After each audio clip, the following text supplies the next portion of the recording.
ሰላም ለእናንተ ይሁን ቅዱሳን፣ በያላችሁበት ሁሉ የእግዚአብሔር ጸጋና ሰላም ይብዛላችሁ።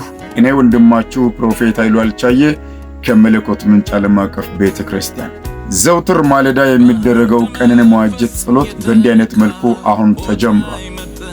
ዛሬ የምናነበውና በቀናችን ላይ የምናውጀው የመጽሐፍ ቅዱስ ክፍል የሚገኘው ሮሜ ምዕራፍ 15 ከቁጥር 12 እስከ 13 ያለውን ይሆናል። አብረን እናንብበውና በቀጥታ ወደ ጸሎት እናልፋለን። ሮሜ ምዕራፍ 15 ከቁጥር 12። ደግሞም ኢሳይያስ የእሴይ ሥር አሕዛብንም ሊገዛ የሚነሳው ይሆናል፣ በእርሱ አሕዛብ ተስፋ ያደርጋሉ ይላል። የተስፋ አምላክም በመንፈስ ቅዱስ ኃይል በተስፋ እንድትበዙ በማመናችሁ ደስታንና ሰላምን ሁሉ ይሞላባችኋል። ደስታንና ሰላምን ሁሉ ይሞላባችኋል። ይህንን መልእክት የሚያስቀምጠው ጳውሎስ ለሮም ሰዎች ሲሆን የሚያነሳው ኢሳይያስ በትንቢት የተናገረውን ሐሳብ ነው። ታዲያ ኢሳይያስ በትንቢት የተናገረው ስለምንድን ነው ሲባል ኢየሱስ ክርስቶስ ከረጅም ዘመን በኋላ በምድር ላይ የሚያደርገውን በምድር ላይ የሚመላለስበትን ስለ ሰው ልጅ ኃጢአት የሚከፍለውን ዋጋ ሰዎች በስሙ አምነው የሚያገኙትን ሕይወት እግዚአብሔር ለሰው ልጅ የሰጠው በምድር ላይ የሚቀጥል ተስፋ ያሳየናል።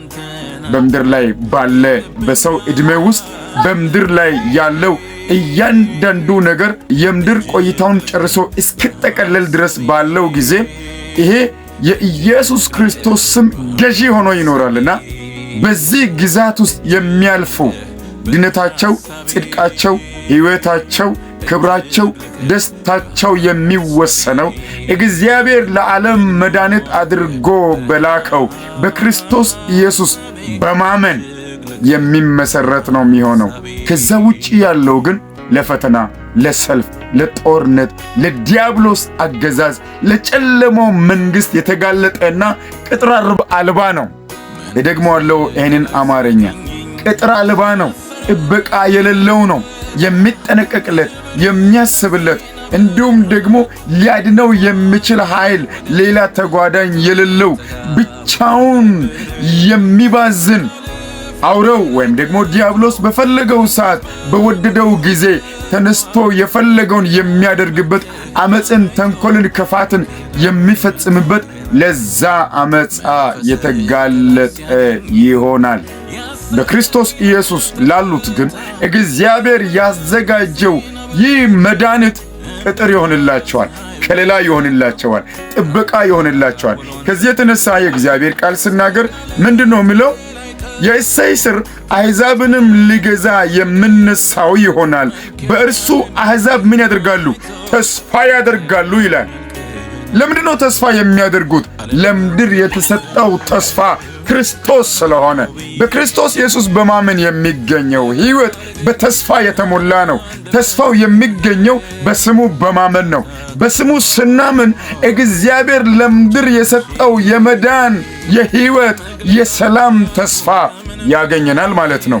ከዚህ የተነሳ አሕዛብ እግዚአብሔርን ሳያውቁ በሚኖሩበት እንኳን ሲኖሩ እግዚአብሔር ካዘጋጀው በረከትና ደስታ ጋር ለመገናኘት እሱን ተስፋ ያደርጋለሁ። ማኑ እሱ? መድኃኒታችን ክርስቶስ ኢየሱስ ማለት ነው።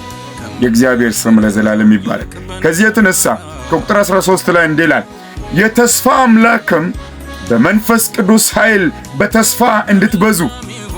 የተስፋም አምላክ በመንፈስ ቅዱስ ኃይል በተስፋ እንድትበዙ በማመናችሁ ደስታንና ሰላምን ሁሉ ይሞላባችኋል። ይህንን ደስታና ሰላም መገናኘት፣ ይህ ደስታና ሰላም እንዲሞላብህ ከምትሰጋበት ከምትፈራበት ወጥተህ በሚያስፈራም ሆነ በሚያሰጋ ሁኔታ ውስጥ በክብር ለማለፍ፣ በነጻነት ለማለፍ፣ በደስታ ለመኖር የደስታ ሁሉ ምንጭ የሆነውን መሠረት የሆነውን ክርስቶስን ማወቅ ትፈልጋለህ? በሩ ይሄው ነው።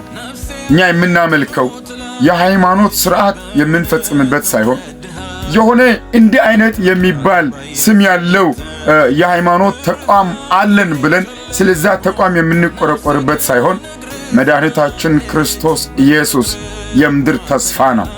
ልብ አድርጉ። በየትኛውም ሃይማኖት ውስጥ ይህንን ስም የማይጠራና የማያውቅ የለም።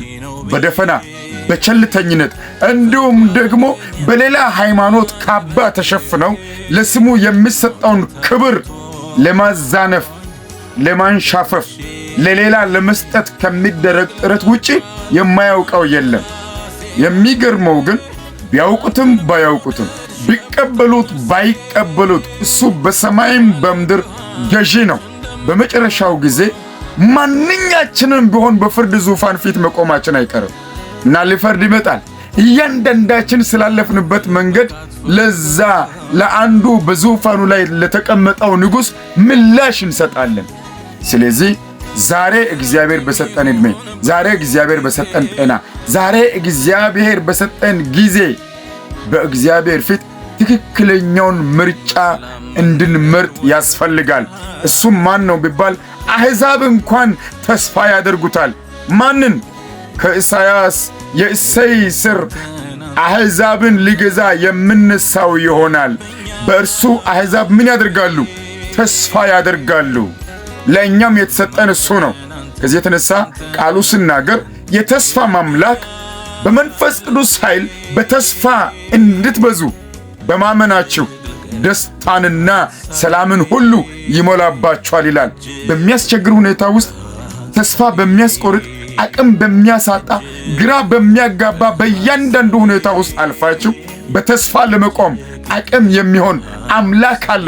በናዝሬቱ ጌታ በክርስቶስ ኢየሱስም በዚህ በእግዚአብሔር ቃል እውነት ላይ ቆማችሁና ይህንን ተስፋን የሚሰጠውን አምላክ አውቃችሁ በተስፋ የምትጸኑበት የእግዚአብሔር ጸጋ ሁለንተናችሁን፣ ዘመናችሁን፣ ጤናችሁን፣ መንገዳችሁን አገኘ። አልፎ የሚመጣ የትኛውም የመርገም ኃይል ከነፍሳችሁ ላይ ተሰበረ፣ ከጤናችሁ ላይ ተሰበረ፣ ከጓዳችሁ ላይ ተሰበረ።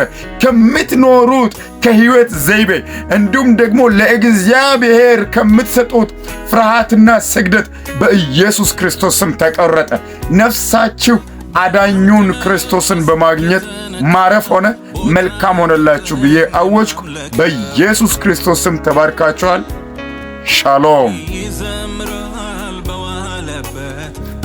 ይህንን ጸሎት አብራችሁኝ ጸልያችሁ ከሆነ በዚህ ጸሎት ተባርካችሁና ተደስታችሁ ከሆነ ነፍሳችሁ ካረፈ እንዲሁ ደግሞ ሌሎችም ጋር ደርሰው እንዲጽናኑ እንዲባረኩ እግዚአብሔርን እንዲያመሰግኑ ተስፋቸው እንዲለመልም ሼር፣ ኮፒ ሊንክ፣ ላይክ እንዲሁም ደግሞ ዱዊት እንድታደርጉ በጌታ ፍቅር አሳስባችኋለሁ። ጌታ ዘመናችሁን ይባርክ። ተባርካችኋል።